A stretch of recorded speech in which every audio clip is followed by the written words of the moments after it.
wabarakatuh.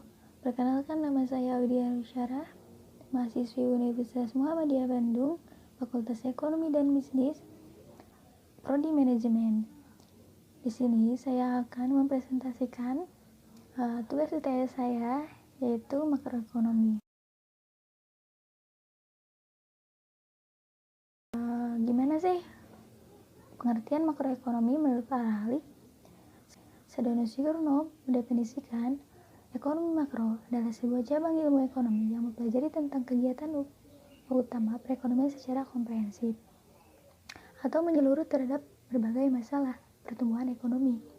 Masalah-masalah yang dimaksud adalah kegiatan ekonomi yang tidak stabil, inflasi, tingkat pengangguran, neraca perdagangan, serta pembayaran. Selanjutnya, menurut Budiono menjelaskan teori ekonomi makro adalah ilmu yang mempelajari tentang pokok ekonomi, baik jangka pendek maupun jangka panjang, meliputi stabilitas dan pertumbuhan perekonomian suatu negara. Jadi, setelah saya pahami dan baca, pengertian makroekonomi merupakan ilmu yang mempelajari ekonomi secara keseluruhan.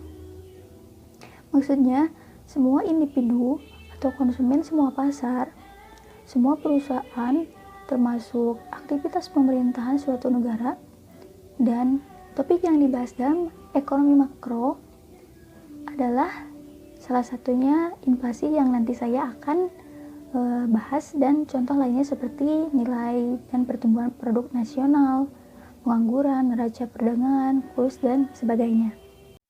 Selanjutnya saya akan membahas alur perekonomian 4 sektor. Yang pertama ada rumah tangga, ada perusahaan, ada pemerintah, dan ada negara-negara lain atau bisa dibilang dunia internasional. Yang pertama saya akan menjelaskan rumah tangga hubungannya dengan perusahaan. Alurnya begini, pada awalnya rumah tangga menjual SDM yang dimilikinya kepada perusahaan. Dari interaksi antara rumah tangga dan perusahaan dipertemukan pada pasar tenaga kerja. Kemudian dari penjualan SDM tersebut, rumah tangga mendapatkan penghasilan yang terdiri dari sewa, bunga, upah, dan profit. Hal ini dipertemukan dalam pasar uang dan lembaga keuangan. Hubungan dengan pemerintah. Dalam hubungan ini, rumah tangga menyetorkan sejumlah uang sebagai pajak kepada pemerintah, dan rumah tangga menerima penerimaan berupa gaji, bunga, penghasilan yang berasal dari pemerintah berupa hasil dari pajak. Hubungan dengan negara lain. Untuk mencapai hubungan dengan negara lain, rumah tangga harus melewati pasar barang dan pasar luar negeri. Rumah tangga mengimpor barang dan jasa dari luar negeri untuk memenuhi kebutuhan hidup. Kedua, perusahaan. Perusahaan merupakan gabungan unit kegiatan yang menghasilkan produk, barang, dan jasa. Hubungan dengan rumah tangga. Perusahaan menghasilkan produk-produk berupa barang dan jasa yang dikonsumsi oleh masyarakat. Lalu perusahaan mendapatkan penghasilan dari penjualan produknya. Interaksi tersebut dipertemukan dalam pasar barang. Selanjutnya, hubungan dengan pemerintah. Perusahaan membayar pajak kepada pemerintah, dan perusahaan menjual produk dan jasa kepada pemerintah melalui pasar barang. Selanjutnya, hubungan dengan dunia internasional. Perusahaan melakukan impor atas produk barang maupun jasa dari luar negeri melalui pasar barang dan pasar luar negeri.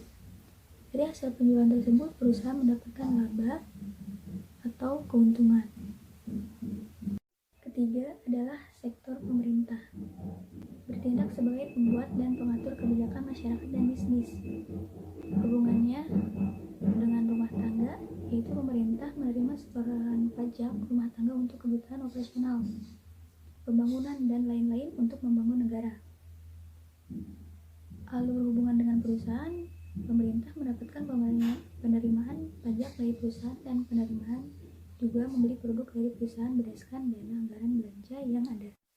Keempat, sektor negara-negara lain atau bisa dibilang dunia internasional. Hubungan dengan rumah tangga, negara-negara lain atau dunia internasional menyediakan barang dan jasa untuk kepentingan rumah tangga yang dilakukan di pasar luar negeri. Dari pasar luar negeri masuk ke dalam pasar barang dalam negeri sehingga produk yang dihasilkan dapat dibeli oleh rumah tangga. Sehingga dari transaksi jual beli tersebut negara lain mendapatkan laba atau keuntungan. Lalu hubungan dengan perusahaan.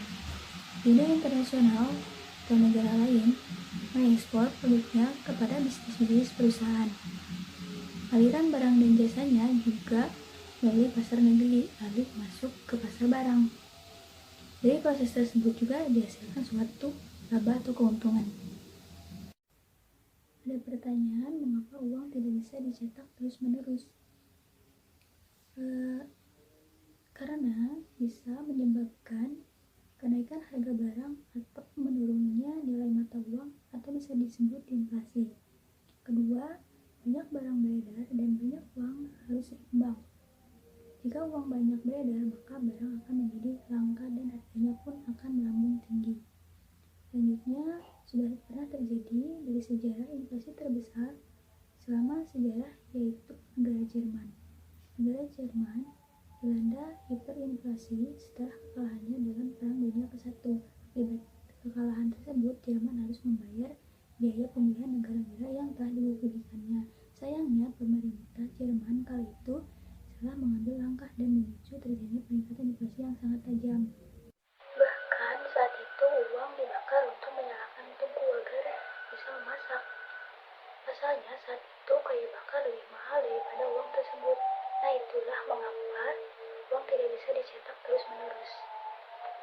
Sekian presentasi dari saya. Mohon maaf apabila ada salah kata dalam penyampaian. Terima kasih. Assalamualaikum warahmatullahi wabarakatuh.